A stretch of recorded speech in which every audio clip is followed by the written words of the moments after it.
Baik, selamat pagi, siang, sore, atau malam teman-teman. Jadi di video hari ini aku bakal jelasin untuk latihan di pertemuan kita yang harusnya pertemuan ke-8 ya. Tapi ini jadi pertemuan KP. Yang dimana makanya aku bikin video ini. Jadi ini untuk materi WPLS masih, cuman ini bukan variabel mediasi, bukan variabel moderasi. Jadi nanti dia itu bikinnya kayak gini nih teman-teman, model strukturalnya. Jadi ini model yang paling umum biasanya digunakan kalau misalkan biasa itu kita bikin struktur. Jadi ini variabel X, variabel Y, variabel Y. Oke. Jadi kalian bisa langsung aja buka WordPLS kalian. Jangan lupa kalau misalkan license kalian udah expired, kalian bisa langsung aja ganti. Jadi di sini juga aku ganti nih.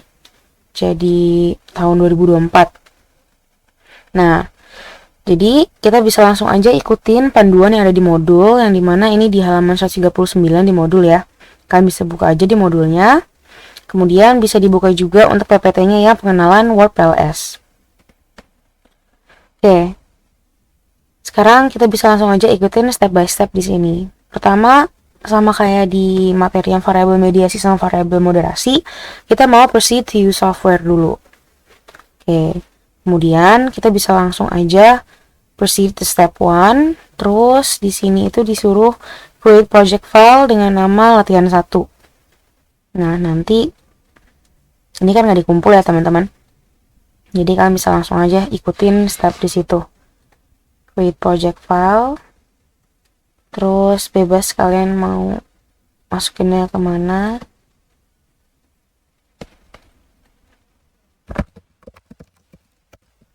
Nanti aku langsung hapus juga.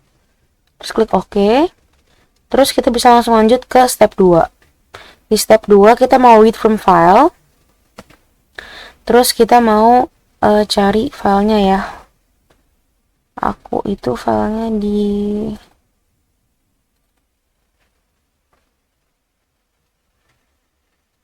sini.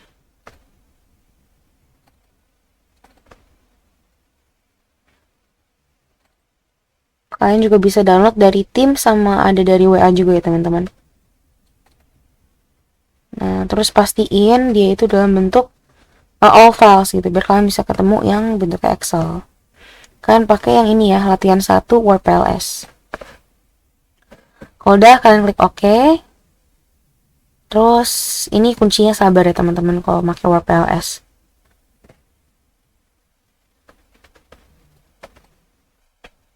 Nanti tunggu dia loading dulu.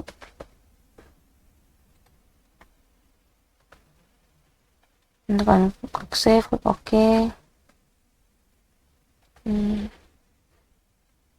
Nanti kan kalian udah klik OK ya. Nanti kalian tunggu muncul window ini teman-teman.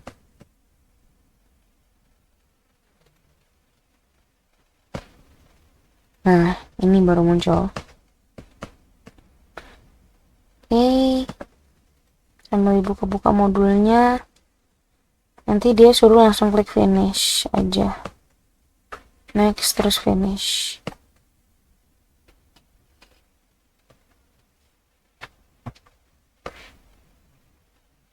Next, terus klik finish. Oke, terus kalian bisa klik yes di sini. Terus klik OK. Udah, kita sekarang bisa langsung lanjut ke step 3. Terus kita mau langsung pre-process data. Ini sesuai ya, kita bisa lihat di sini. Yes, terus kita langsung pre-process datanya. Terus kalau muncul kayak gini kita klik OK. Terus ini kalian juga klik yes lagi. Terus kita mau proceed ke step 4. Dimana kita mau define SAM modulnya. Nah, di sini kita harus baca dulu untuk soalnya. Harusnya ada di PPT-nya lah ya. Nah, yang ini. Seorang mahasiswa berkeinginan untuk melakukan sebuah penelitian untuk mengetahui apakah brand engagement dipengaruhi oleh social support, social commerce value, dan social commerce information.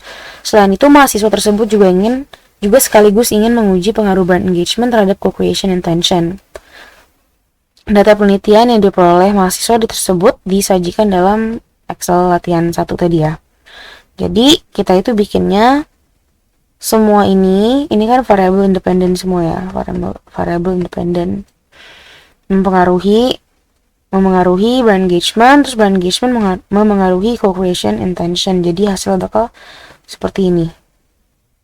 Oke, berarti kita bisa langsung aja ya. Kita ke latent variable options, create latent variable, kita taruh. Kita kayak biasa kita add semuanya dulu nih. Misal SS, berarti kan SS dia social support tadi ya. Masukin semuanya. Terus kalian ketik bebas. Ini kan maksimal, yang penting 8 karakter ya. Support bisa ya. Karena ini ada 8 nih. 8 huruf pas. Kalau udah kalian save. Ini juga biarin aja udah bener reflektif. Oke, kita sambil cek lagi buat pastiin kita nggak salah. Nah, oke, ini reflektif. Sebenarnya support ini kalian namainnya bebas sih teman-teman. Yang penting kalian ingat gitu. Kita lanjut ya, bikin semuanya, create latent variable lagi, terus yang sc value.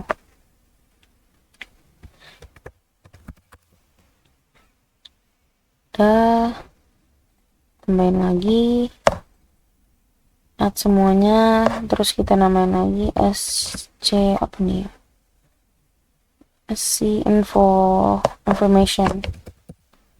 Ini kita save, tambahin lagi brand engagement, ini aja bng, terus yang terakhir ada di co-creation intention.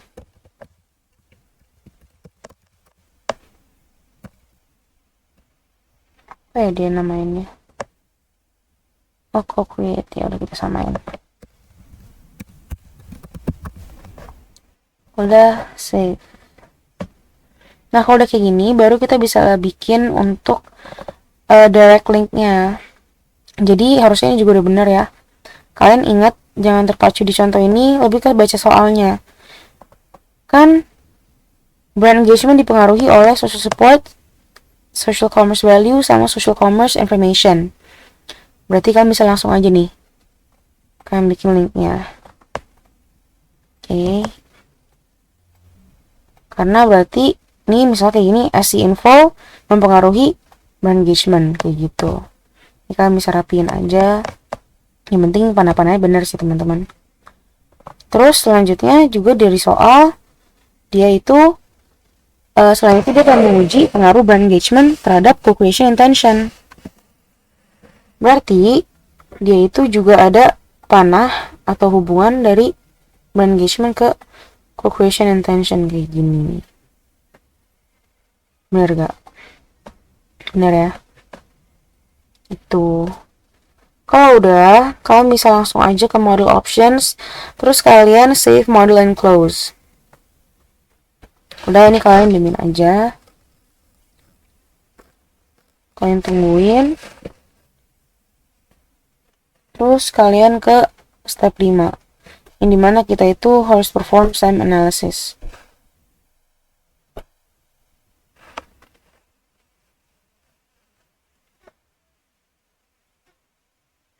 Nah, terus nanti bakal muncul kayak gini teman-teman. Nah, sekarang berarti kalian udah bisa buat analisis datanya. Nah, yang pertama itu kan kita itu mau nyari si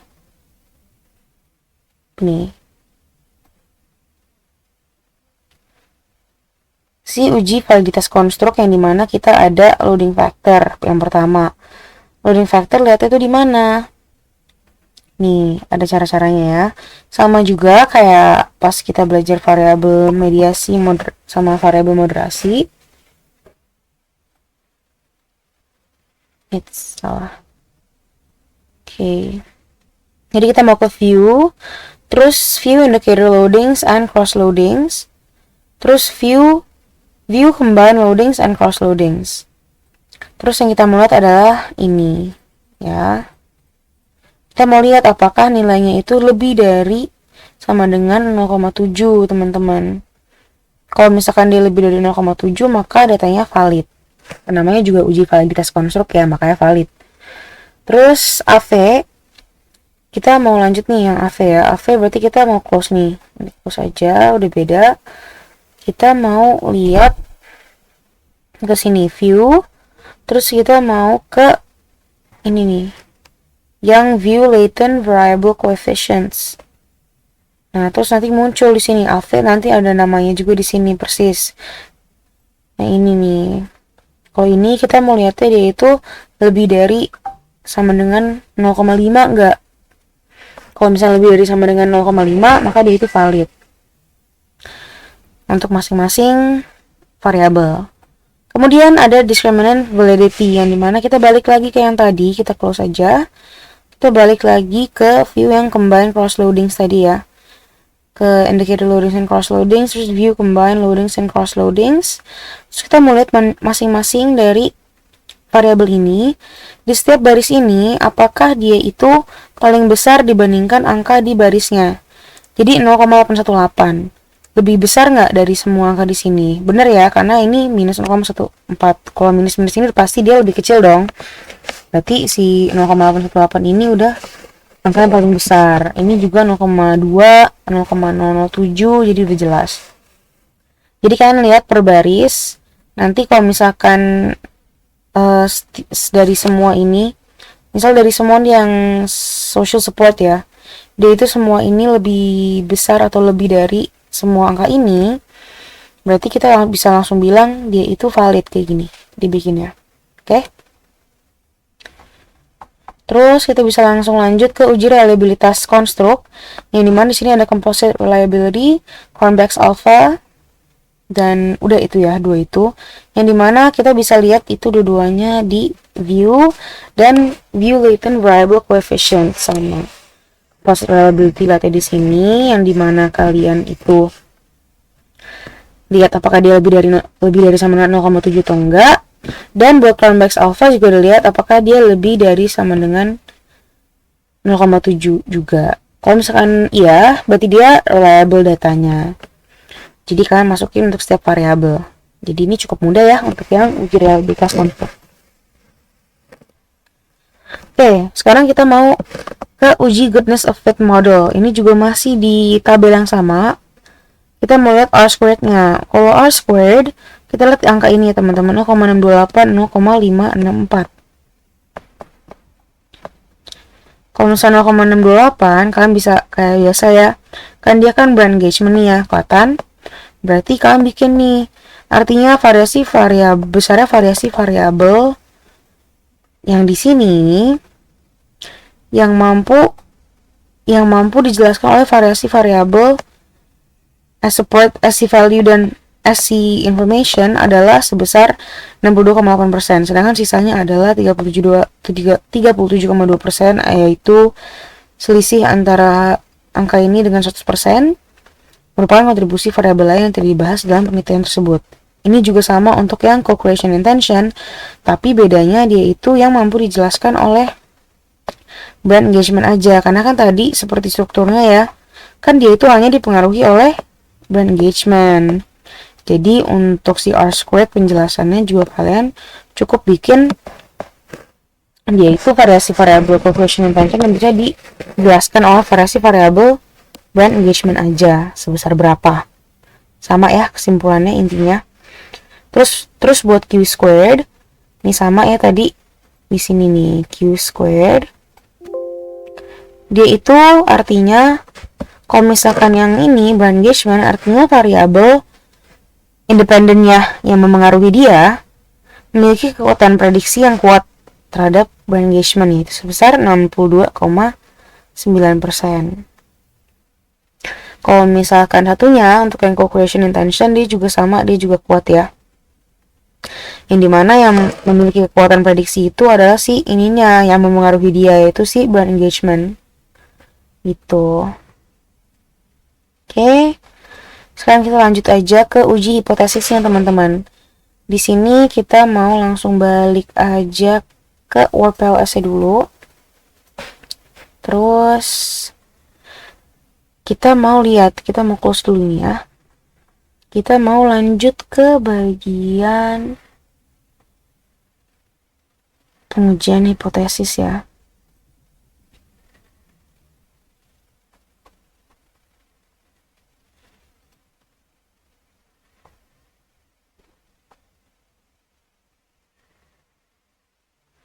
Jadi kita mau masuk ke view, terus kita mau ke view path coefficients and p-values. Terus nanti muncul tabel ini. Terus kita bisa langsung ke PPT-nya lagi. Ya. Lihat nih angkanya yang ini. Yang pertama adalah kita mau lihat apakah terdapat pengaruh variabel social support terhadap variabel brand engagement di sini ya. Oke, terus kalau misalkan dia itu kurang dari alpha, maka dia itu HA tidak dapat ditolak, berarti terdapat pengaruh. Tapi kalau misalkan lebih dari sama dengan alpha, maka yang diterima itu adalah HO atau H0. Selanjutnya itu ada untuk si social commerce value. Jadi ini kita lanjut aja teman-teman. Yang pertama ini ada social support terhadap brand engagement, terus ada SC value terhadap brand engagement, terus ada SC info terhadap brand engagement, dan terakhir ada si brand engagement ini ke co-creation intention, seperti itu. Jadi ini semua sama aja ya. Berarti kalau ini merupakan pengaruh SC support ke brand engagement. Kalau ini pengaruh SC value ke brand engagement. Berarti H0 udah pasti tidak terdapat pengaruh ini ke ini. HA-nya terdapat pengaruh dari ini ke ini. Kalau lebih dari sama dengan alpha dia itu tidak terdapat pengaruh atau H0 yang diterima, atau H0 tidak dapat ditolak. Kalau misalkan dia itu kurang dari alpha, dia itu berarti HA yang tidak dapat ditolak atau terdapat pengaruh gitu. Oke, bisa ya. Udah, ini juga sama sampai akhir ya. Nggak seribet yang variabel mediasi dan variabel moderasi. Dan ini juga materinya nggak keluar di ujian teman-teman. Cuman ini untuk pemahaman dasar teman-teman terkait model struktural yang biasa digunakan oleh WordPLS. Yang paling sederhananya adalah struktur seperti ini ya. Jadi boleh kalian pelajarin aja. Dan dikerjakan untuk tugasnya yaitu praktikum 11A ya teman-teman, yang udah aku post di Teams. Yang mana ya? Yang ini nih. Oke. Jangan lupa untuk dikerjakan dan disubmit bersama dengan tugas-tugas lainnya sebelum kalian UAS nantinya ya. Itu aja untuk penjelasan latihan 1 dari WordPLS ini. Terima kasih atas perhatiannya teman-teman. Itu aja dari aku. Selamat pagi, siang, sore, ataupun malam.